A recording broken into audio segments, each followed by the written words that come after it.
Hello, everyone, and welcome to the first episode of the Spacing Out podcast. I'm excited about this podcast. It should be fun. It's just going to mostly be thoughts and reflections, probably comment on the market for the day, and then any major news or anything I'm kind of looking at in like a macro scale or global, similar to the newsletter, but these will be some, maybe you'll get 2 in a day, 3 in a day, maybe 1 a month. We don't know. It's just going to be kind of like one of those. Goes with the name. So, today was interesting. This week's had an interesting start.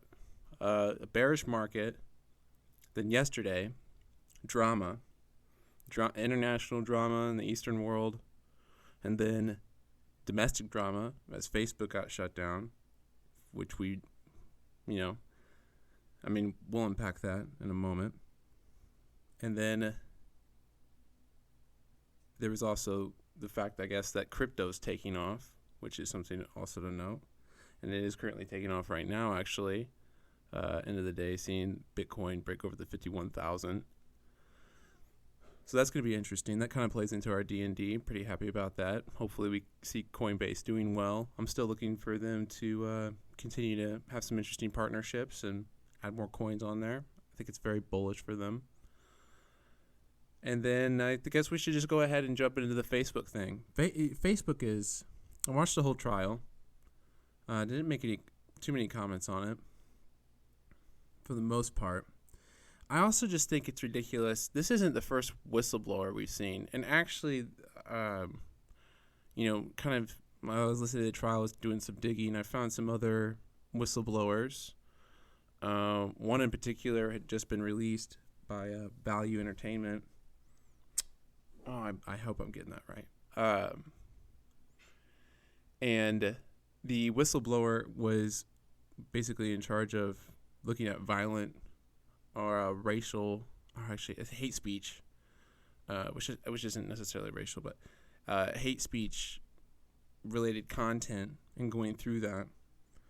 And, he was talking about how the entire department was traumatized by that, which I thought was very interesting because with that context and with this whistleblower stuff, it kind of points at two things. One, how do none of the medical professionals that this company works with comment or stay unaware of the ongoings of this company?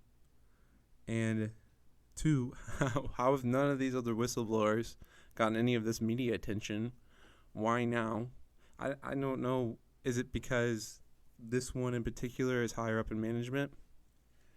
Or it just that fact, when paired with the huge shutdown that occurred, which, by the way, the big reveal of that, because there was on the day of, there were rumors that it was related to China, but on the when Facebook made its official announcement, it just said, it was like a back-end server error, basically like a DDoS. Or it wasn't. That's not correct. It was like a domino effect from a node, very similar to blockchain. I think Meet Kevin or someone even shared that he did a video on it.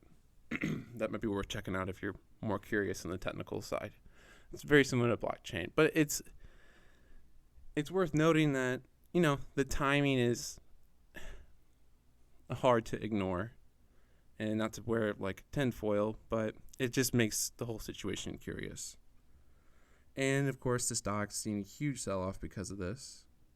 I thought it was interesting. There was no real push, and even the whistleblower said that she didn't feel like the company should be split up, which I thought, well, first of all, how does that really pertain to anything else? Is it your goal supposed to be to just make sure that it's better for the kids and everything? I don't know.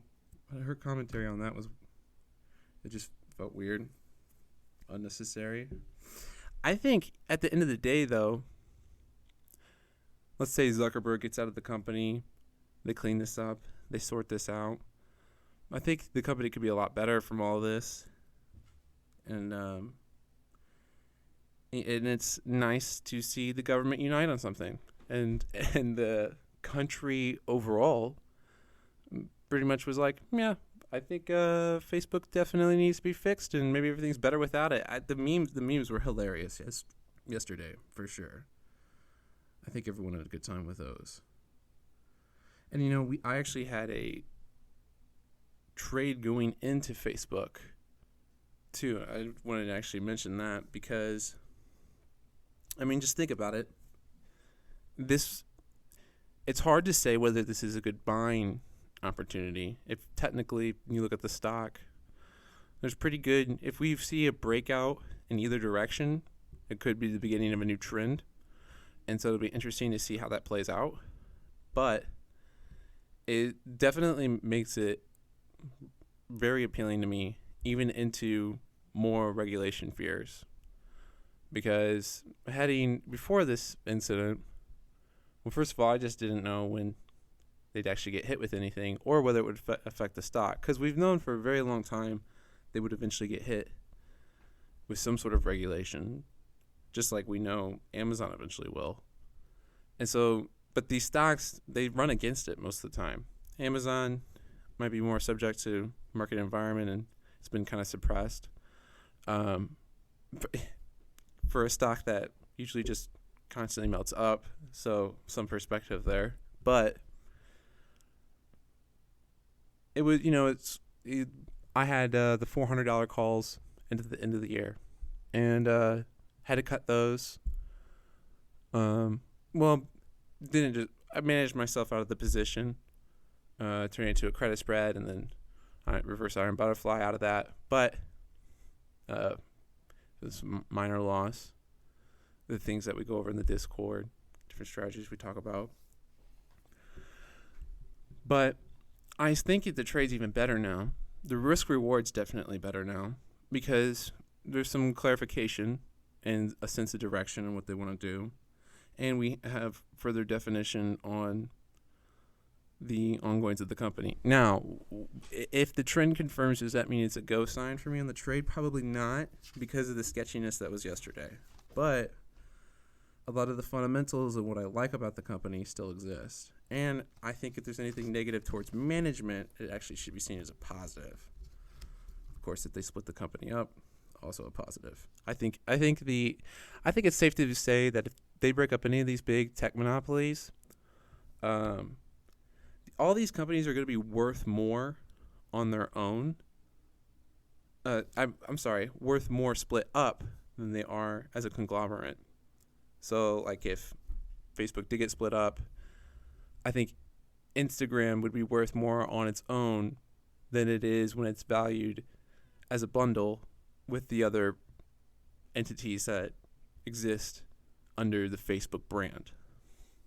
Yeah, that's what I'm trying to say. And without a doubt, it'd be a great buy. And I think that's one of the reasons why these stocks traditionally just run against the fears, quote unquote, of getting split up. Because frequently people ask me about that. Like, isn't that bearish? What's happening? That's what's going on. When these things get clumped together, they have to price in the risk of the worst part of the company. And so when you separate that out, and ironically enough, the worst part of Facebook in particular is Facebook. So, which also taking a break from the business side of things, it also shows what a child Zuckerberg is, just in general as a human being, that he would cling to Facebook in particular and still makes changes to it that directly compete with Instagram, despite the fact that he owns both. Rather than he continues to literally do things with Facebook that are in direct competition with Instagram. And then maybe he looks at it like at the demographics and assumes that he's just playing to different generations or something. But it's just so, to me, it feels like, oh, this is, like, he can't let Facebook go because it's his first thing. Even though everyone hates it, he just gets mad about it. and that's why he has all these unhealthy things attached to it. And why he makes all these authoritative rulings and lies and just blatantly. I mean, just so he can do whatever he wants. Everything he does,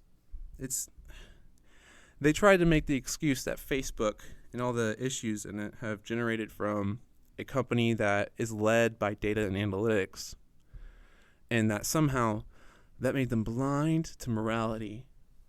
And I just can't I can't get behind that at all. It sounds like a load of shit. So what it is weak leadership, without a doubt. If there wasn't such weak leadership, we wouldn't have to remind people about decency and about putting each other before the business. And it's not even that either, right? And that was I'm glad they even talked about that in the trial, because that's what I'm just sitting there thinking is the short term, the blowing up with the controversial content that incites anger just because it drives engagement is short-sighted. And in the long term, and I'm not even positive there's any data to support this. I just believe this on, let's say, a philosophical level. If I think in the long term that is just not sustainable, because it's like a Japanese anime. At a certain point, it reaches just a breaking point where everything's just too ridiculous, and there's some sort of chaotic event that basically needs to reset it, I guess. You can't build up all this energy and stuff and not have some sort of inception event occur from it.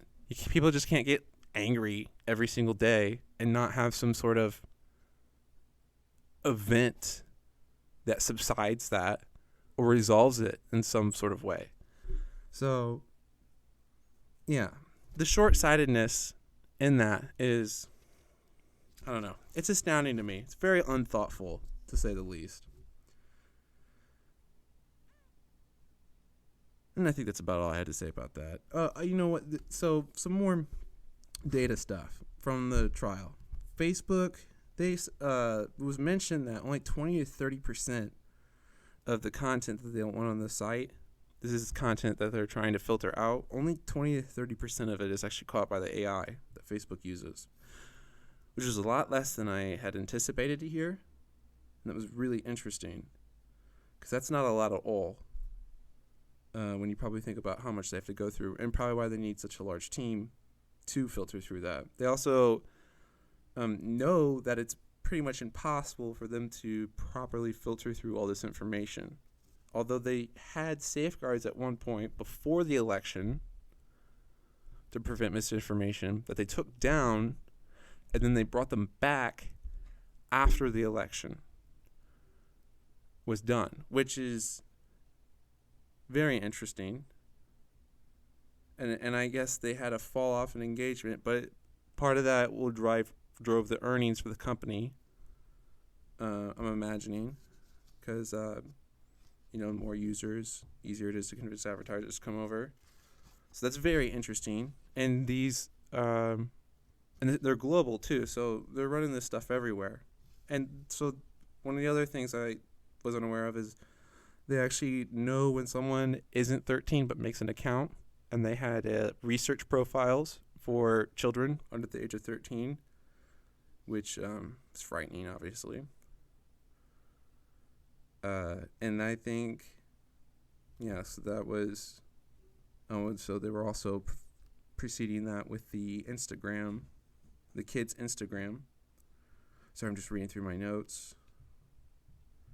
Yeah. I think they probably said about at least 40 times that Facebook only offers ads based on age, gender, and holy cow, can I even read my handwriting?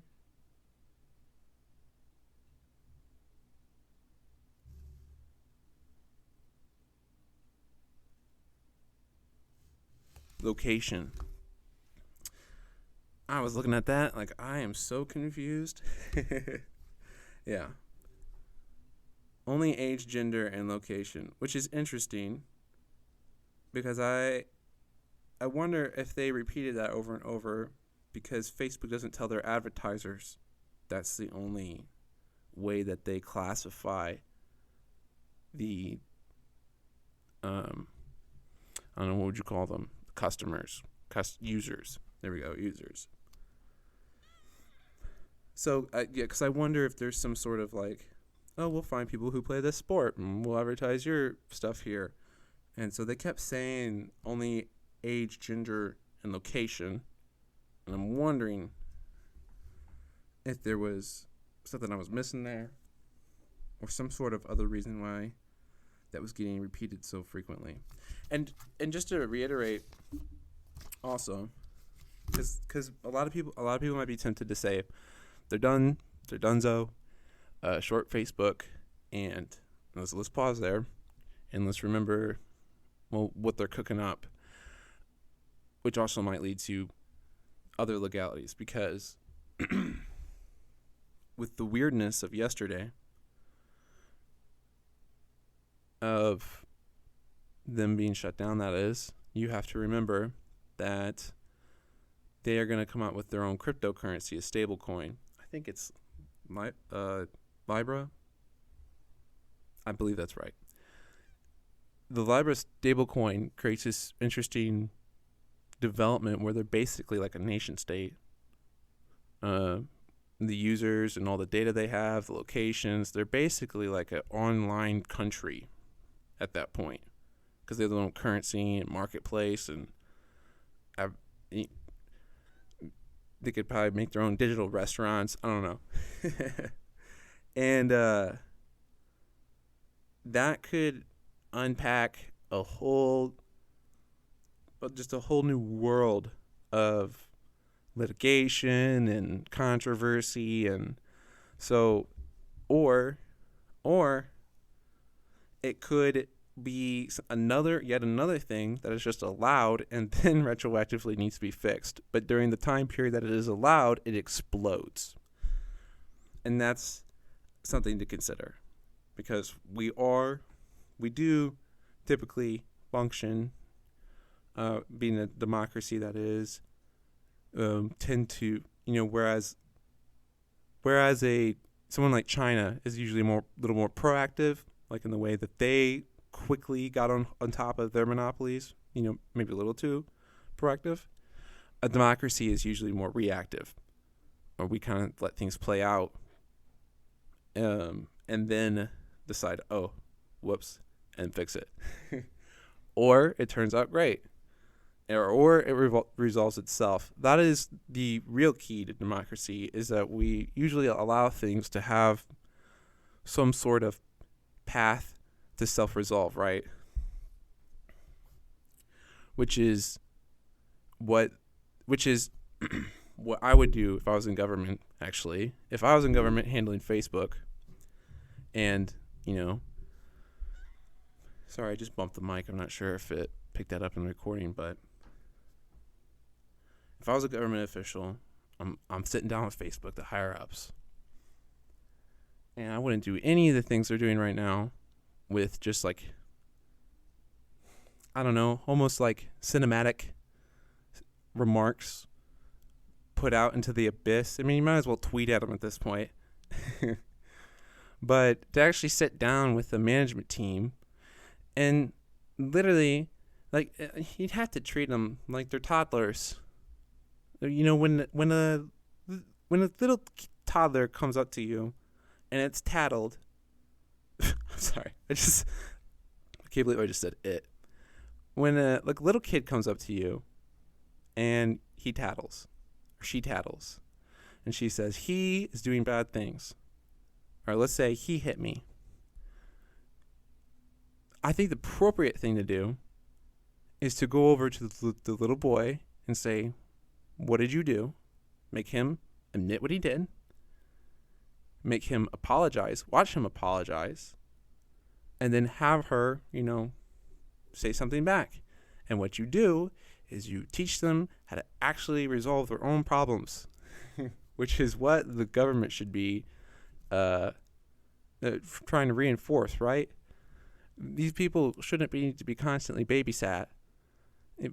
If you treat them like a child and you make them resolve it, like word for word, they're going to feel so dehumanized that I bet it'll stick with them a lot more than them just getting angry at you. And they'll probably feel a little bit better about it, right? Because they're being a child. They're being a child. When you walk them through that like they're a child and treat them like the child they are, it might help them realize to themselves that they are a child, and they might do some growing up. That would be the goal. But, that also could be why I'm not in government. So, yeah. It's nice to see them unify the U.S., though. That's been interesting. The government's actually pretty all together on their mission to take down Facebook.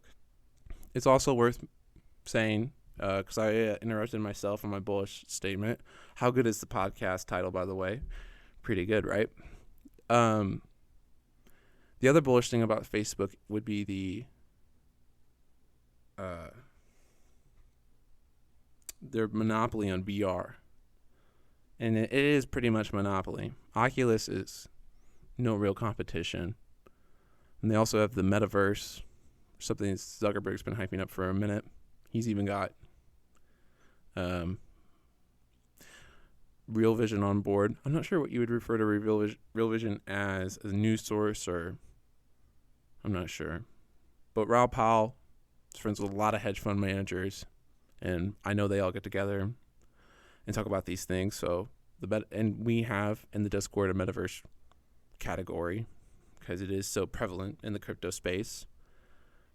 And it's going to be interesting how all this plays out and how it affects those things, because let's say Facebook does become really bearish and they do crack down really hard and they split it up.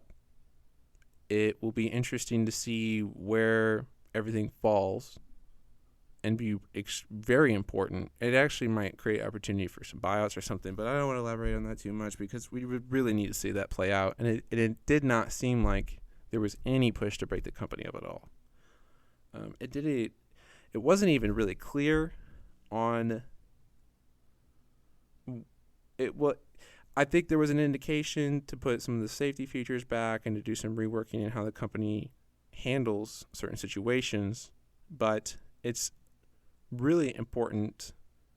It's going to be really important to figure out why that issue happened, if there was anything fishy there, what we don't know about, because I highly doubt that we know about everything. Even the whistleblower didn't know everything, and she was probably unaware of the other things that other whistleblowers brought up, as is most people, because this is the first time the media's really embraced a whistleblower. So, yeah, it needs to play out a little bit more. But there are a lot of business-oriented fundamentals that, under better management, could be really bullish. And I think that covers it for the first episode of the Spacing Out podcast. I hope you enjoyed. And I will see you on our next episode.